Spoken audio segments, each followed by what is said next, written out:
അല്ല, ഇതാരാണ്? ചക്കന്റെ അദ്ദേഹവും തടിയൊക്കെ നന്നാക്കിട്ട് വരുന്ന വരവായിരിക്കും അല്ലേ? ഞാനിപ്പോഴും വരുന്നല്ലോ. നമ്മളുടെ ഇവിടെ ഉണ്ടോ മാളവി? നമ്മുടെ കണ്ണാടെ നമ്മൾ വീട്ടിൽ ചെന്നാലേ നമ്മളുടെ ഭാര്യ ആദ്യം ചോദിക്കുന്നത് കണ്ണാട എവിടെയെന്നാ. അല്ല, അപ്പോഴേക്കും വേറെ ആള് കയറി കഴിഞ്ഞോ? സാറ് കണ്ടോ നമ്മളുടെ കണ്ണാട? ഇല്ല, സാറ് കണ്ട് കാണത്തില്ല.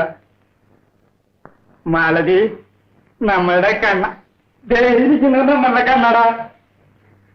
ഇത് വെച്ചാലേ നമുക്ക് ഫസ്റ്റ് ക്ലാസ്സായി കാണാം.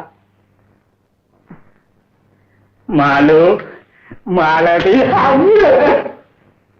നേരത്തെ നമ്മുടെ കണ്ണട പോയി, ഇപ്പൊ നമ്മുടെ കണ്ണും പോയി. മാലതി, നമ്മൾ ഒന്ന് പുറത്ത് വിട്ടു തരാമോ? സാറിന്റെ കൈ മേത്ത് വീണാലേ തടി കേടുവരും. അയാളെ തല്ലിതെന്തിനാ? എനിക്ക് ദേഷ്യം വന്നു, ഞാൻ തല്ലി. തനിക്ക് എന്താണ് ഇത്ര ദേഷ്യം?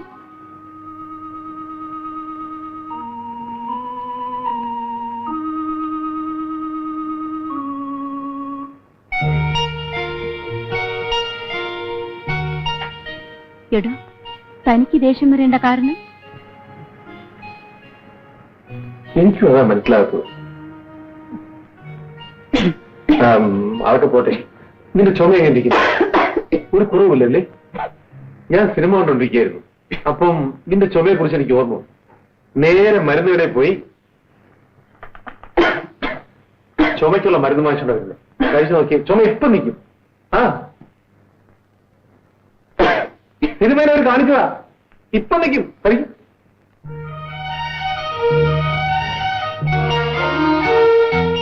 ഇതിനെന്ത് കൊടുത്തു? നീ എന്തിനാ അറിയില്ല? കാശൊന്നും ഞാൻ വാങ്ങിക്കില്ല.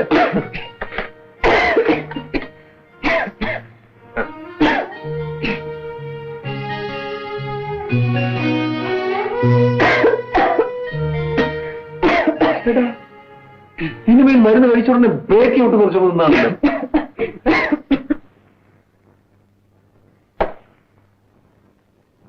എടോ, സത്യം പറ. കണ്ണാടിയിൽ എഴുതിയിരിക്കുന്ന കണ്ടിട്ടല്ലേ താൻ വീണ്ടും ഇങ്ങോട്ട് കയറി വന്നത്? കണ്ണാടിയിൽ എന്താ എഴുതിയിരിക്കുന്നത്? എന്താ വായിക്കാൻ അറിഞ്ഞൂടെ? അറിയാൻ വയ്യാത്തോണ്ടല്ലേ ചോദിച്ചത്. അയ്യേ, പഠിച്ചിട്ടില്ലേ? എന്റെ തൊഴിലിന് പഠിപ്പിന്റെ ആവശ്യമേ ഇല്ല. എന്നിട്ട് പോലും ഞാൻ 8ാം ക്ലാസ് വരെ പഠിച്ചതാ. നാണമില്ലല്ലോ തനിക്ക്? ഞാൻ പഠിച്ചിരുന്നെങ്കിൽ ഇന്ന് ഞാൻ എങ്ങനെയൊക്കെയോ ജീവിക്കുമായിരുന്നു.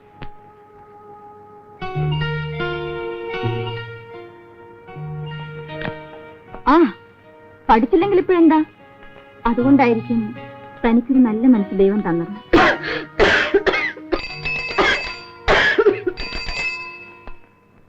പോസ്റ്റ്മാൻ ആണെന്ന് തോന്നുന്നു.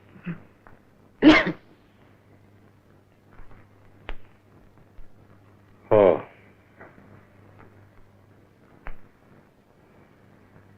ഞാൻ പോകുന്നു. മരുന്ന് കഴിക്കാൻ മറക്കണ്ട.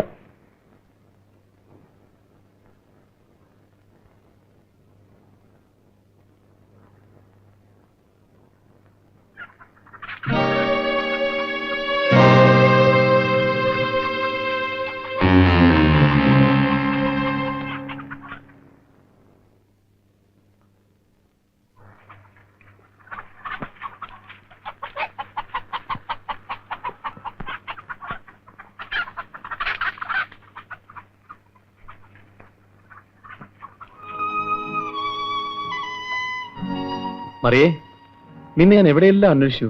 നീ ഇവിടെ എന്ത് ചെയ്യാൻ? ഇന്നേക്ക് ഒരു കൊല്ലമായി ചേട്ടാ. എന്റെ അപ്പം മരിച്ചിട്ട് എന്നെ ഒറ്റയ്ക്കാക്കിയിട്ട്. നീ ഒറ്റയ്ക്കല്ലല്ലോ, നിന്നെ എന്നെ ഏൽപ്പിച്ചിട്ടല്ലേ അപ്പം മരിച്ചത്. നോക്ക്, നിനക്ക് ഞാനുള്ളപ്പം നീ എന്തിനാ വിഷമിക്കുന്നേ? നിനക്കൊരു ജോലിക്കാര്യം 2-3 സ്ഥലത്ത് ഞാൻ പറഞ്ഞു വെച്ചിട്ടുണ്ട്. മിക്കവാറും ഒന്നും ശരിയാകും. ആ, ഞാൻ ഇന്ന് ചെല്ലാമെന്നാ പറഞ്ഞേ. വരൂ, പോകാം.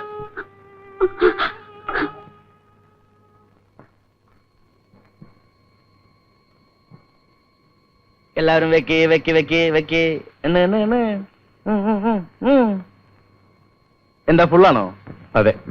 എന്നാ കാശെടുക്ക്. തരാം. എന്താ പറഞ്ഞത്? തരാമടാ. എണീക്കണം അവിടുന്ന്. ഇതാണ് ഫുള്ള് തരാൻ വകയില്ലാത്ത ദരിദ്രവാസികളൊന്നും ഇരുത്തരുതെന്ന് പറഞ്ഞത്. ഇനി 2 കളി, അത് ഞാൻ ജയിക്കും, കാശ് തന്നേക്കാം. പിന്നെ ജയിക്കും. എണീക്കണം വഴക്കത്തേട്ടവനെ. ഏതായാലും തന്റെ ചേട്ടനല്ലേ. ആരാടാ ചേട്ടൻ? ഏതായാലും രണ്ടും ഒരമ്മയുടെ മക്കളല്ലേ? ആ, അമ്മ ഒന്ന് തന്നെ. എനിക്ക് എന്റെ തന്ത ആരാന്നറിയാം. അവന് തന്ത പലതാ.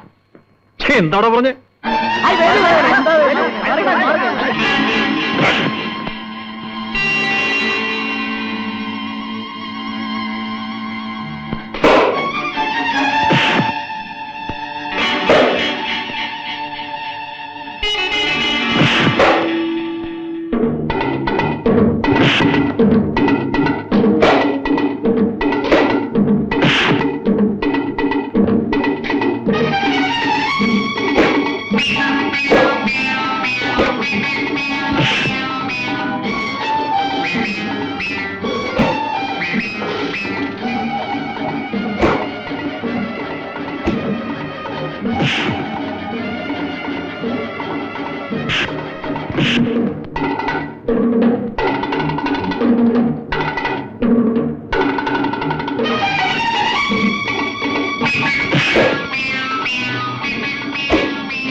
വിടുന്നടാ.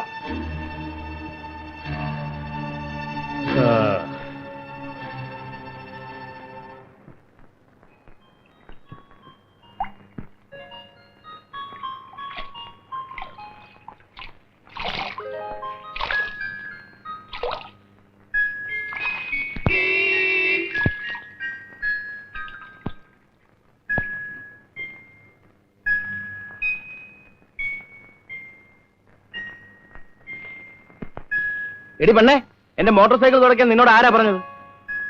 ചുമ്മാതെ.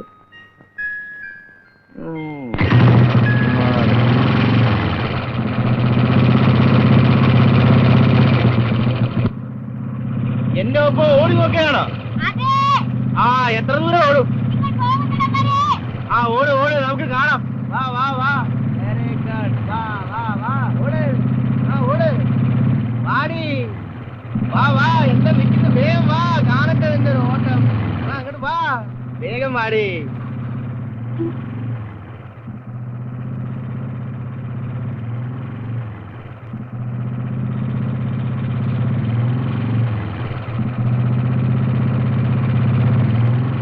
എന്താ നിന്ന് കളഞ്ഞത്? എന്റെ സ്പീഡ് പിടിക്കാൻ നിന്നെ കൊണ്ട് ഒക്കില്ല പെണ്ണേ. ആട്ടെ, എന്നെ ഇഷ്ടപ്പെട്ടോ? എന്റെ മോട്ടോർ സൈക്കിളോ? ഏതാ കൂടുതൽ ഇഷ്ടം? എന്നെ വിടോ. പെണ്ണിന്റെ ഒരു നാണം. കല്യാണം കഴിയുന്നത് വരെ എന്നെ തൊടാൻ പാടില്ല ചേട്ടാ. കല്യാണം? എനിക്ക് പെണ്ണുങ്ങളെ ഇഷ്ടമാണ്, പക്ഷേ കല്യാണം എന്നെ ഇഷ്ടമാണോ? പിന്നെ എന്റെ വെപ്പാട്ടിയായിട്ട് വരാമോ?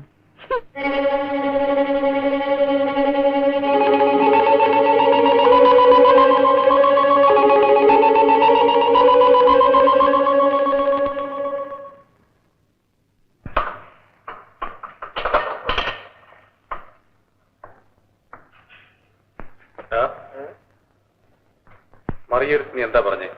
സാധാരണ എല്ലാ പെണ്ണുങ്ങളുടെ അടുത്തും പറയാറുള്ളത് തന്നെ, എന്റെ വെപ്പാട്ടിയായിട്ട് വരാൻ പറ്റുമോ? ഞങ്ങളടുത്ത് അങ്ങനെ പറയാം. പറയൂടാ. ഓ, നാട്ടിലുള്ള എല്ലാ പടകൾക്കും വക്കാലത്ത് പിടിക്കാൻ നടക്കുന്നൊരു പൂവൻ. ഇനി മേലാ ലെവലിൽ എന്തെങ്കിലും അനാവശ്യം പറഞ്ഞായിട്ട് ഞാൻ അറിഞ്ഞാൽ നിന്റെ എല്ലി ഞാൻ ബാക്കി വെക്കില്ല. അവളാണ് എന്റെ പുറകെ നടക്കുന്നത്. എന്നാൽ ഇവിടെ കല്യാണം കഴിക്കടാ. കല്യാണം എന്ന വാക്ക് ഞാൻ പഠിച്ചിട്ടില്ല. അപ്പോ നാട് മുഴുവൻ വെപ്പാട്ടിയെ വെക്കത്തോളോ? നാടുതോറുമല്ല, വേണമെങ്കിൽ വീട് തോറും വയ്ക്കും. എന്റെ തടിക്ക് ആരോഗ്യമുണ്ട്, വീശി എറിയാൻ കാച്ചുണ്ട്. ഇന്ന് മറിയോട് ചോദിച്ചു, നാളെ ലളിതയോടും ചോദിക്കും. ബെഡ്റൂമും കല്ലിൽ കൊത്തി വെച്ചതാണെങ്കിൽ പോലും വേണ്ടി വന്നാൽ ഞാൻ അതിനോടും ചോദിക്കും. പക്ഷേ ഇവരാരും തന്നെ തന്തയുടെ പേരറിയാൻ വയ്യാത്ത കൊച്ചുങ്ങളെ പ്രസവിക്കില്ല. അയ്യോ വേണ്ട ചേട്ടാ. എവരെയല്ലേ നിനക്ക് വേണ്ടത്? നിന്റെ ഇഷ്ടം. പക്ഷെ നിനക്ക് വേണ്ടി ഞാൻ ക്ഷമിക്കുന്നു. ഇല്ലെങ്കിൽ അവന്റെ ഒരു കഷണം ഞാൻ ബാക്കി വെക്കില്ലായിരുന്നു.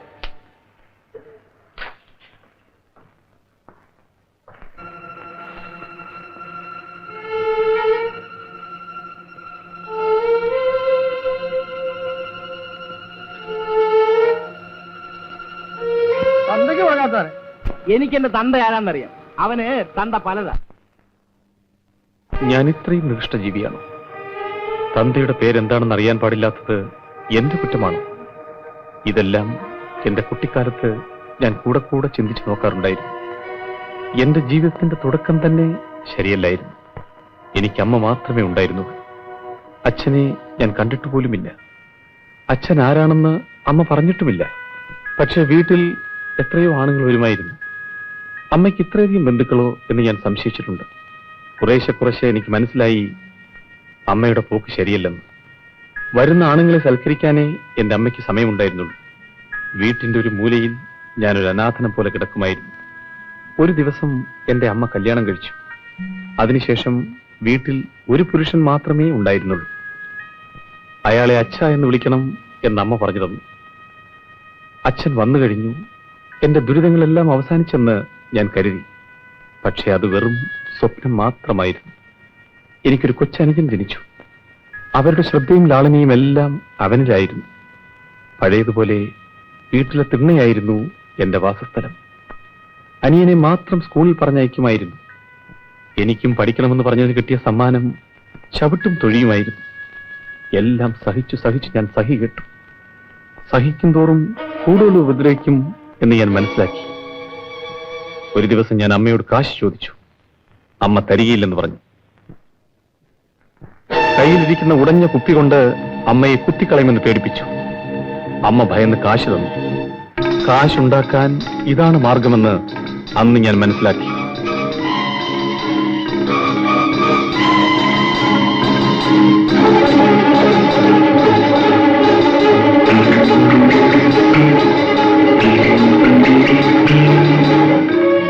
അന്ന് തുടങ്ങിയതാണ് ഈ ജീവിതം.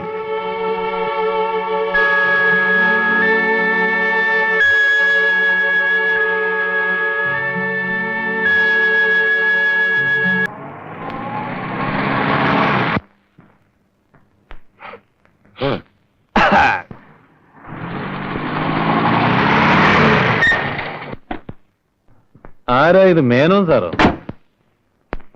താൻ എവിടെയായിരുന്നോ? ഞാനിവിടെയൊക്കെ തന്നെ ഉണ്ട്. തന്റെ മടിയിലൊന്നുമില്ലല്ലോ. നിറയണ്ടേ? ജോലിയെല്ലാം ഉണ്ടോ? കയറിക്കോ, പറയാം. ഓ,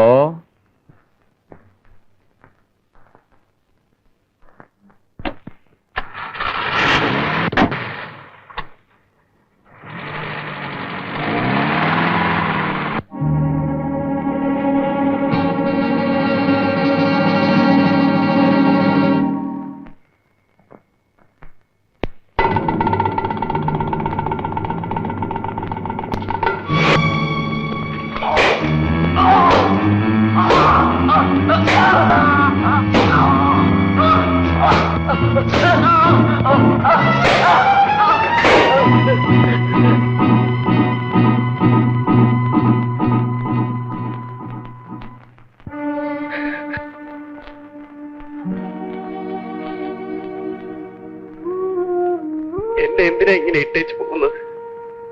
നിങ്ങൾ ആരാണെന്ന് എനിക്കറിയില്ല. പക്ഷെ ഞാൻ യൂണിയൻ ലീഡർ കേശവനാണെന്ന് നിങ്ങൾക്കറിയാമായിരിക്കും. നിങ്ങൾ ആരെങ്കിലും പറഞ്ഞു വിട്ടതായിരിക്കും. അല്ലെങ്കിൽ നമ്മൾ തമ്മിൽ എന്താണ് പക?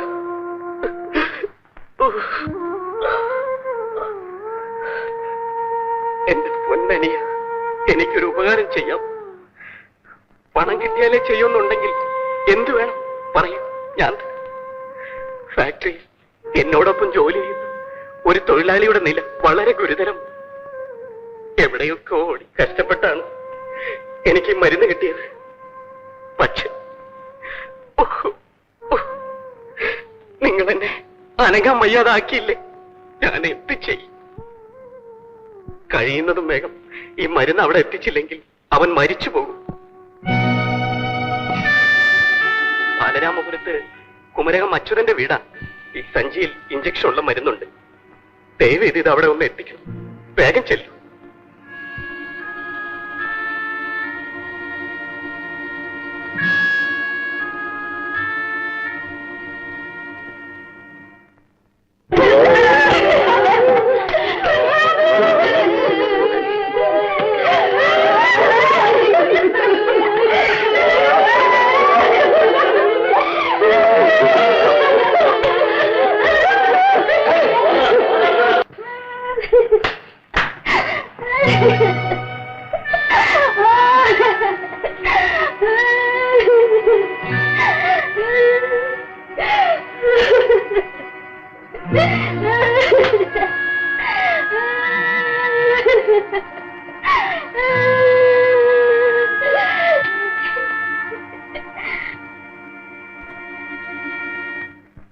രണ്ട് റോട്ടിലാടും.